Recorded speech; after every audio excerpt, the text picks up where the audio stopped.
ಸುಂದರ ದೈತ್ಯನ ಬಂದಿ ಭಾಗ 5. ವಿಕ್ರಮ್ ಮತ್ತು ಮಾಯಾ ಇಬ್ಬರೂ ಕುಡಿದ ಮತ್ತಿನಲ್ಲಿ ಸುಸ್ತಾಗಿ ಮಧ್ಯರಾತ್ರಿಯಲ್ಲಿ ನಿದ್ರೆಗೆ ಜಾರಿದ್ರು. ಇಡೀ ಮನೆ ಮಲಗಿದ್ದಾಗ ಹೊರಗೆ ಮಳೆ ಸುರಿತಾನೇ ಇತ್ತು. ದುರದೃಷ್ಟವಶಾತ್ ಮೇಘನ ಅನಾಥಳಾಗಿ ಆ ಮಳೆಯಲ್ಲಿ ತೊಯ್ತಾ ಇದ್ಲು.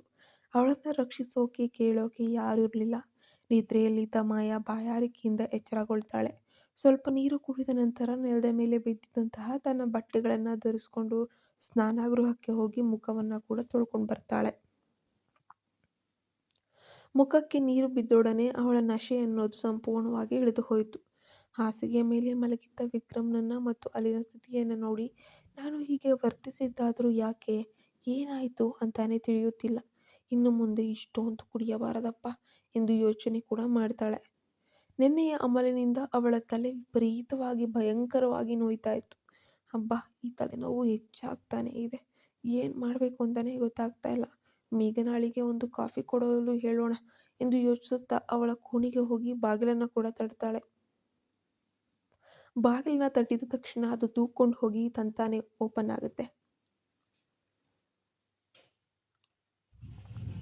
ಬಾಗಿಲು ಹಾಕೊಳ್ದೇನೆ ಮಲಗಿದ್ದಾಳೆ ಹುಡುಗಿ ಅಂತ ಅಂದ್ಕೊಳುತ್ತಾ ಒಳಗೋದ್ಲು.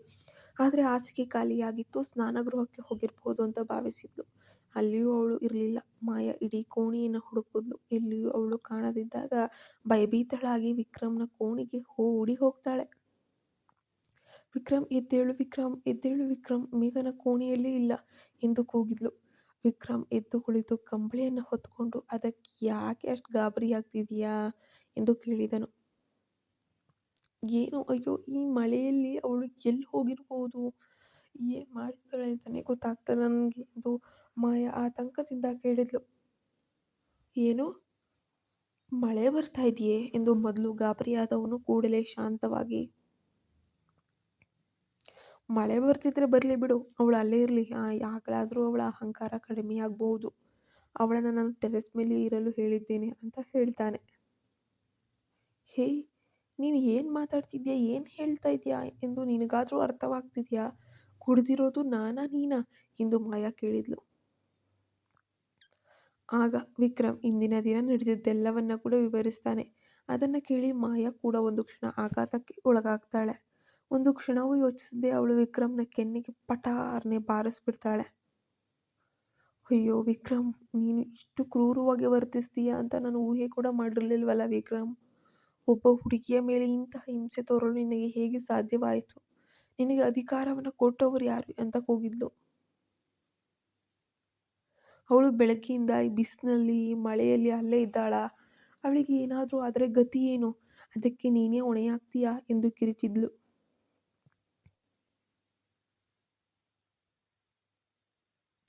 ವಿಕ್ರಮ್ನ ಮೇಲೆ ಬೇರೆ ಯಾರಾದರೂ ಈ ರೀತಿಯಾಗಿ ಕೈ ಮಾಡಿದರೆ ಕತೆ ಮುಗದೆ ಹೋಗೋದು. ಅವರ ಪರಿಸ್ಥಿತಿ ತುಂಬ ಘೋರವಾಗಿರ್ತಿತ್ತು. ಆದರೆ ಮಾಯಾಳಿಗೆ ಅವನು ಏನೂ ಮಾಡಲಿಲ್ಲ. ಅದಕ್ಕೆ ಕಾರಣ ಅವನಿಗೆ ಮಾತ್ರ ತಿಳಿದಿತ್ತು. ಅವಳು ಮಾಡಿದ ತಪ್ಪಿಗೆ ಶಿಕ್ಷೆ ಬೇಕೇ ಬೇಕಿತ್ತು. ಹೋಗಿ ಮಲಗು ಎಂದು ವಿಕ್ರಮ್ ಅಸಡ್ಡೆಯಿಂದ ಹೇಳ್ತಾನೆ. ಮೂರ್ಖನಂತೆ ಮಾತಾಡಬೇಡ, ಏ ಫೂಲ್, ನನ್ನ ಜೊತೆ ಬಾ ಎಂದು ಮಾಯಾ ಹಲ್ಲು ಕಡಿಯುತ್ತಾ ಹೇಳಿದ್ಲು. ವಿಕ್ರಮ್ ಬಟ್ಟೆ ಧರಿಸಿಕೊಂಡು ಅವಳೊಂದಿಗೆ ಟೆರೆಸ್ ಕಡೆಗೆ ನಡೀತಾನೆ. ಮಳೆಯ ನಡುವೆಯೂ ಕೂಡ ಮಾಯಾ ವೇಗವಾಗಿ ಟೆರೆಸ್ ಕಡೆಗೆ ಹೋದ್ಲು. ಅಲ್ಲಿ ಮೇಘನ ಮಳೆಯಲ್ಲಿ ನೆನೆದು ನೆನೆದು ಕೊನೆಗೂ ಪ್ರಜ್ಞೆ ತಪ್ಪಿ ಬಿದ್ದಿದ್ದನ್ನು ಕಂಡು ಆಘಾತಕ್ಕೆ ಒಳಗಾದ್ಲು. ಓಡಿ ಹೋಗಿ ಅವಳನ್ನು ಎತ್ಕೊಂಡು ತನ್ನ ತೊಡೆಯ ಮೇಲೆ ಮಲಗಿಸ್ಕೊಂಡು ಮೇಘನ, ಮೇಘನ ಎಂದು ಎಬ್ಬಿಸಲು ಬಹಳ ಪ್ರಯತ್ನ ಪಟ್ಲು. ಆದರೆ ಮೇಘನ ಕಣ್ಣನ್ನು ತೆರೀತಾನೇ ಇರಲಿಲ್ಲ. ವಿಕ್ರಮ್ ಅಲ್ಲಿಗೆ ಬಂದಾಗ ಅವಳ ಸ್ಥಿತಿಯನ್ನ ನೋಡಿ ಅವನಿಗೆ ಆಘಾತವಾಯಿತು. ಅರಿವಿಲ್ಲದೆಯೇ ಅವಳ ಬಾಯಿಂದ ಅಯ್ಯೋ ಎಂಬ ಉದ್ಗಾರ ಹೊರಬಂತು. ಅವಳನ್ನು ಮುಟ್ಟಲು ಅವನು ಬಾಗಿದಾಗ ವಿಕ್ರಮ್, ಮಾತನ್ನ ನಿಲ್ಲಿಸು, ಬೇಗ ಅವಳನ್ನು ಎತ್ಕೊಂಡು ಕೆಳಗೆ ಬಾ ಎಂದು ಮಾಯಾ ಆಜ್ಞಾಪಿಸಿದ್ಲು. ವಿಕ್ರಮ್ ಅವಳನ್ನು ತನ್ನ ತೋಳುಗಳಲ್ಲಿ ಎತ್ಕೊಂಡು ಕಣ್ಣು ತೆರೆ ಮೇಘನಾ, ಕಣ್ಣು ತೆರೆ ಎನ್ನುತ್ತಾ ವೇಗವಾಗಿ ಕೆಳಗೆ ಬಂದು ತನ್ನ ಕೋಣೆಯ ಹಾಸಿಗೆಯ ಮೇಲೆ ಮಲಗಿಸ್ತಾನೆ. ಅವಳ ಕೆನ್ನೆಯನ್ನು ಸವರಿ ಸವರಿ ಎಬ್ಬಿಸೋಕೆ ಬಹಳ ಪ್ರಯತ್ನ ಪಟ್ಟ. ಆದರೆ ವಿಕ್ರಮ್, ಅವಳು ಇಷ್ಟು ಹೊತ್ತು ಮಳೆಯಲ್ಲಿ ನೆಂದಿದ್ದಾಳೆ, ಅವಳಿಗೆ ಸೆಳವು ಬಂದಿರಬಹುದು, ಬೇಗ ವೈದ್ಯರಿಗೆ ಕರೆ ಮಾಡು ಎಂದ್ಲು ಮಾಯಾ. ವಿಕ್ರಮ್ ತಕ್ಷಣ ವೈದ್ಯರಿಗೆ ಫೋನ್ ಮಾಡ್ತಾನೆ. ಅಷ್ಟರಲ್ಲಿ ಮಾಯಾ ಅವಳಿಗೆ ಒದ್ದೆಯಾದ ಬಟ್ಟೆಗಳನ್ನು ಬದಲಾಯಿಸೋಕೆ ಶುರು ಮಾಡ್ತಾಳೆ. ಬಿಸಿ ಬಿಸಿಯಾಗಿ ಬೇರೆ ಬಟ್ಟೆಯನ್ನು ತೊಡಿಸಿದ್ಲು. ಈಗ ಆಕೆಗೆ ಬೆಚ್ಚಗಾಗ್ತಾ ಇತ್ತು.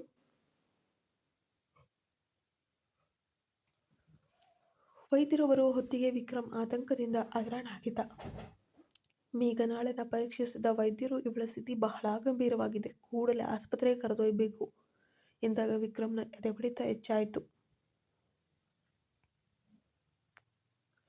ವೈದ್ಯರು ಅವಳನ್ನ ತಕ್ಷಣ ಆಸ್ಪತ್ರೆಗೆ ಸೇರಿಸೋಣ ಅಂದಾಗ ವಿಕ್ರಮ್ ಸಿಟ್ಟಿನಿಂದ ಕೂಗಾಡ್ತಾನೆ, ನೋ ನೋ ನೋ, ಏನು ಆಸ್ಪತ್ರೆಗೆ ಕರ್ಕೊಂಡು ಹೋಗಬೇಕು, ಪರವಾಗಿಲ್ಲ ಬಿಡಿ ವಿಕ್ರಮ್ ಸರ್, ಇವಳ ದೇಹದಾದ್ಯಂತ ಗಾಯಗಳು ಆಗಿವೆ, ಅದಲ್ಲದೆ ಸೆಳವು ಇನ್ನೂ ನಿಂತೇ ಇಲ್ಲ. ಈ ಸ್ಥಿತಿಯಲ್ಲಿ ಇವಳನ್ನ ಮನೆಯಲ್ಲೇ ಇಟ್ಟು ಚಿಕಿತ್ಸೆ ನೀಡುವುದು ಬಹಳ ಅಂದರೆ ಬಹಳ ಅಪಾಯಕಾರಿ, ಇವಳ ಜೀವವೇ ಹೋಗಿಬಿಡಬಹುದು, ಆಸ್ಪತ್ರೆಯೇ ಸೂಕ್ತ ಅಂದರು ವೈದ್ಯರು. ಇಲ್ಲ ಇಲ್ಲ, ಅವಳು ಈ ಮನೆಯಿಂದ ಎಲ್ಲಿಗೂ ಬರೋದೇ ಇಲ್ಲ, ಬೇಕಾದ ಎಲ್ಲ ವೈದ್ಯಕೀಯ ಉಪಕರಣಗಳನ್ನು ಇಲ್ಲಿಗೆ ತನ್ನಿ ಎಂದು ವಿಕ್ರಮ್ ಹಠ ಹಿಡಿದನು. ವೈದ್ಯರು ಏನೋ ಹೇಳಲು ಹೋದಾಗ, ಇದು ನನ್ನ ಅಂತಿಮ ನಿರ್ಧಾರ, ಬೇಗ ವ್ಯವಸ್ಥೆ ಮಾಡಿ ಎಂದು ಅಪ್ಪರಿಸಿದ. ಅವನ ಹಠ ತಿಳಿದಿದ್ದ ವೈದ್ಯರು ಆಸ್ಪತ್ರೆಗೆ ಕರೆ ಮಾಡಿ ಎಲ್ಲವನ್ನ ಮನೆಗೆ ತರಿಸಲು ವ್ಯವಸ್ಥೆ ಕೂಡ ಮಾಡಿಕೊಳ್ತಾರೆ. ವಿಕ್ರಮ್, ನಿನಗೆ ಹುಚ್ಚು ಹಿಡಿದಿದೆಯಾ? ಯಾಕೆ ಹೀಗೆ ಹುಚ್ಚಂತರ ವರ್ತಿಸ್ತಿದ್ಯಾ? ಅವಳಿಗೆ ಸರಿಯಾದ ಚಿಕಿತ್ಸೆ ಸಿಗಲಿ, ಅವಳನ್ನು ಆಸ್ಪತ್ರೆಗೆ ಬಿಡು, ಯಾಕೆ ಈ ರೀತಿ ಮಾಡ್ತಿದ್ದೆ ಎಂದು ಮಾಯಾ ಕೋಪದಿಂದ ಹೇಳಿದ್ಲು. ಸಾಕು ಮಾಡು ಮಾಯಾ, ನಾನು ಏನು ಮಾಡ್ತಾ ಇದ್ದೀನಿ ಅಂತ ನನಗೆ ತಿಳಿದಿದೆ, ನೀನು ಮಧ್ಯ ಪ್ರವೇಶಿಸಕ್ಕೆ ಹೋಗ್ಬೇಡ ಎಂದು ವಿಕ್ರಮ್ ಕೂಗಿದ್ದ. ಈ ಗದ್ದಲಕ್ಕೆ ಮನೆಯವರೆಲ್ಲರೂ ಕೂಡ ಎಚ್ಚರಗೊಂಡ್ರು. ವಿಕ್ರಮ್ ತಂದೆ ಮುಖೇಶ್ ಬಂದು, ಇಲ್ಲಿ ಏನು ನಡೀತಿದೆ ವಿಕ್ರಮ್? ವಿಕ್ರಮ್, ಯಾಕೆ ಈ ಸಮಯದಲ್ಲಿ ಕೂಗಾಡ್ತಿದ್ಯಾ ಎಂದು ಕೇಳಿದ್ರು. ಅದಕ್ಕೆ ವಿಕ್ರಮ್ ವ್ಯಂಗ್ಯವಾಗಿ ಹೇಳ್ತಾನೆ, ಚಿಕಿತ್ಸೆಯನ್ನು ಆರಂಭಿಸಿದಾಗ ಪಕ್ಕದಲ್ಲೇ ಕುಳಿತುಕೊಂಡು ಕೈ ಹಿಡ್ಕೊಂಡಿದ್ದಾನೆ ಸರ್, ದಯವಿಟ್ಟು ಕೋಣೆಯಿಂದ ಹೊರಗಿರಿ ಎಂದು ವೈದ್ಯರು ವಿನಂತಿಸಿದ್ರು ಕೂಡ ವಿಕ್ರಮ್ ಮಾತ್ರ ಚಾನ್ಸ್ ಇಲ್ಲ ಅಂತ ಹೇಳಿ ಕದಲಿಲ್ಲ. ಕೊನೆಗೆ ಮಾಯಾ ಅವಳನ್ನು ಬಲವಂತವಾಗಿ ಹೊರಗೆ ಕರ್ಕೊಂಡು ಬಂದು ಹೊರಗೆ ಸುಜಾತ ಮತ್ತು ಪ್ರೀತಿ ಆತಂಕದಿಂದ ನಿಂತಿದ್ರು. ವಿಕ್ರಮ್, ಅವಳೊಬ್ಬಳು ಸಾಮಾನ್ಯ ಸೇವಕಿ, ಅವಳಿಗಾಗಿ ನೀನು ಯಾಕೆ ಇಷ್ಟೊಂದು ತಲೆ ಕೆಡಿಸ್ಕೊಳ್ತಾ ಇದೆಯಾ ಎಂದು ಸುಜಾತ ಕೇಳಿದ್ಲು. ಅಮ್ಮ, ನನಗೆ ತುಂಬ ಟೆನ್ಷನ್ ಆಗಿದೆ, ಈಗ ನೀನೇನು ಮಾತಾಡಬೇಡ ಎಂದು ವಿಕ್ರಮ್ ಗದ್ದರಿಸ್ತಾನೆ. ಪ್ರೀತಿ ಮಾತ್ರ ಸುಮ್ಮನಿರದೆ, ಅತ್ತೆ ಕೇಳುತ್ತಿರುವುದು ಸರಿಯಲ್ಲವೇ? ಒಬ್ಬ ಕೆಲಸದಾಕೆಗೆ ಇಷ್ಟೊಂದು ಕಷ್ಟಪಡುವ ಅಗತ್ಯವೇನಿದೆ? ಸತ್ರು ಸಾಯಲೇ ಬಿಡಿ, ಇನ್ನೊಬ್ಬ ಕೆಲಸದವಳು ಬರುತ್ತಾಳೆ ಅಂತ ಅಂದ್ಲು. ಮರುಕ್ಷಣವೇ ವಿಕ್ರಮ್ ಅವಳ ಕುತ್ತಿಗೆ ಪಟ್ಟಿಯನ್ನು ಹಿಡಿದು ಮೇಲಕ್ಕೆತ್ತಿದ್ದ. ಇನ್ನೊಮ್ಮೆ ಅವಳ ಬಗ್ಗೆ ಹೀಗೆ ಮಾತಾಡಿದರೆ ನಿನ್ನನ್ನು ಕೊಂದು ಬಿಡುತ್ತೇನೆ ಎಂದು ಗರ್ಜಿಸಿದ್ದ. ಪ್ರೀತಿ ಉಸಿರಾಡಲು ಕಷ್ಟಪಟ್ಟು ಭಯದಿಂದ ನಡುಗಿದ್ಲು. ಉಳಿದವರು ಅವಳನ್ನು ರಕ್ಷಿಸಲು ಬಹಳ ಪ್ರಯತ್ನ ಪಟ್ಟರು. ವೈದ್ಯರು ತಕ್ಷಣ ಹೊರಬಂದರು. ತಡವಾಗ್ತಿದ್ದ ವಿಕ್ರಮ್ ಆತಂಕದಿಂದ ಬಾಗಿಲನ್ನು ತೆರೆಯಲು ಹೋಗ್ತಾನೆ. ನಾನು ಅವಳನ್ನು ನೋಡಬೇಕು, ಅವಳಿಗೆ ಏನೂ ಆಗಬಾರದು ಎಂದು ಹಲುತ್ತಿದ್ದ.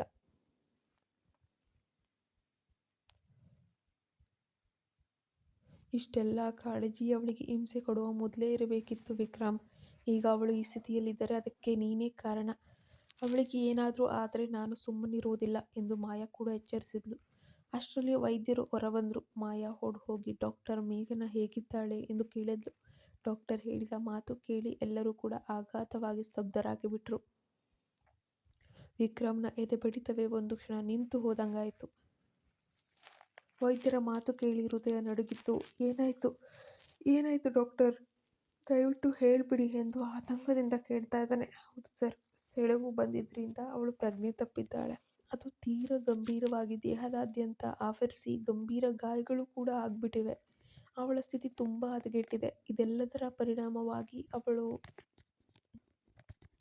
ಅವಳು ಗರ್ಭದಲ್ಲಿದ್ದ ಮಗುವನ್ನು ಕಳ್ಕೊಂಡಿದ್ದಾಳೆ. ಆ ಮಗು ಮೃತಪಟ್ಟಿದೆ, ಮಿಸ್ಕ್ಯಾರೇಜ್ ಆಗಿದೆ ಎಂದು ವೈದ್ಯರು ದೊಡ್ಡ ಬಾಂಬನ್ನೇ ಹಾಕ್ಬಿಟ್ರು.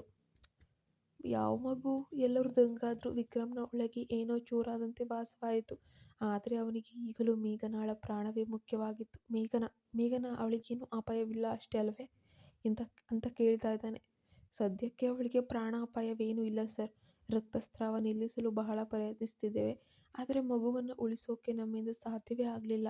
ಯಾರೋ ಅವಳನ್ನು ಬಹಳ ಕ್ರೂರವಾಗಿ ಹೊಡೆದು ಹಿಂಸಿಸಿದ್ದಾರೆ. ದಯವಿಟ್ಟು ಇನ್ನು ಮುಂದೆ ಹೀಗೆ ಮಾಡಬೇಡಿ. ಅವಳು ತುಂಬಾನೇ ಆಸಕ್ತಳಾಗಿದ್ದಾಳೆ. ಅವಳ ದೇಹದಲ್ಲಿ ಸ್ವಲ್ಪವೂ ಕೂಡ ಶಕ್ತಿ ಇಲ್ಲ. ಇನ್ನು ಸ್ವಲ್ಪ ತಡವಾಗಿದ್ರೂ ಅವಳು ಸಾಯ್ತಾ ಇದ್ಲು ಅಂತ ವೈದ್ಯರು ಎಚ್ಚರಿಸಿದ್ರು. ವೈದ್ಯರು ಮತ್ತು ನರ್ಸ್ ಹೊರಟು ಹೋದ್ರು. ಮಾಯಾ ವಿಕ್ರಮ್ನ ದಿಟ್ಟಿಸಿ, ವಿಕ್ರಮ್, ಅವಳು ಗರ್ಭಿಣಿಯಾಗಿದ್ದಾಳೆಂದು ನಿನಗೆ ತಿಳಿದಿತ್ತೆ ಎಂದು ಕೇಳಿದ್ಲು. ವಿಕ್ರಮ್ ಭಾವರಹಿತವಾಗಿ ತಲೆ ಅಲ್ಲಾಡಿಸಿತು. ಅವನು ಇನ್ನೂ ಆ ಆಘಾತದಿಂದ ಹೊರಬಂದಿರಲಿಲ್ಲ. ಇದೆಲ್ಲವೂ ನಿನ್ನಿಂದಲೇ ಆಗಿದೆ ವಿಕ್ರಮ್. ನೀನು ಸ್ವಲ್ಪ ಯೋಚಿಸಿದರೂ ಈಗ ಆಗ್ತಿರ್ಲಿಲ್ಲ. ಆ ಮಗುವಿನ ಸಾವಿಗೆ ನೀನು ನೇರ ಹೊಣೆ. ಅವಳಿಗೆ ಈ ವಿಷಯ ತಿಳಿದ್ರೆ ಅವಳು ಹೇಗೆ ಸಹಿಸಿಕೊಳ್ತಾಳೆ? ನನಗೆ ತಿಳಿಯುತ್ತಿಲ್ಲ ಎಂದು ಮಾಯಾ ಕೂಗಿದ್ಲು. ಸುಜಾತ ಮಧ್ಯ ಪ್ರವೇಶಿಸಿ, ಮಾಯಾ, ಯಾಕೆ ನನ್ನ ಮಗನನ್ನ ಬೈತಾ ಇದೀಯ ನೀನು? ಅವಳು ತಪ್ಪು ಮಾಡಿದ್ದಾಳೆಂದು ಈತ ಕೇವಲ ಶಿಕ್ಷೆಯನ್ನು ನೀಡಿದ್ದಾನೆ. ಅದು ಅವನ ಅಧಿಕಾರ. ಅವಳು ಗರ್ಭಿಣಿ ಎಂದು ಇವನಿಗ್ಯಾಕೆ ತಿಳಿಯಬೇಕು ಎಂದು ನಿರ್ಲಕ್ಷ್ಯದಿಂದ ಮಾತಾಡಿದ್ಲು. ಅತ್ತೆ, ಒಬ್ಬ ಹೆಣ್ಣಾಗಿ ನಿಮಗೆ ಸ್ವಲ್ಪವೂ ಆತ್ಮಸಾಕ್ಷಿ ಇಲ್ಲವೇ? ನಿಮ್ಮ ಮಗಳಿಗೆ ಹೀಗಾಗಿದ್ದರೆ ನೀವು ಸುಮ್ಮನಿರ್ತಿದ್ರಾ ಎಂದು ಮಾಯಾ ಸಿಟ್ಟಿನಿಂದ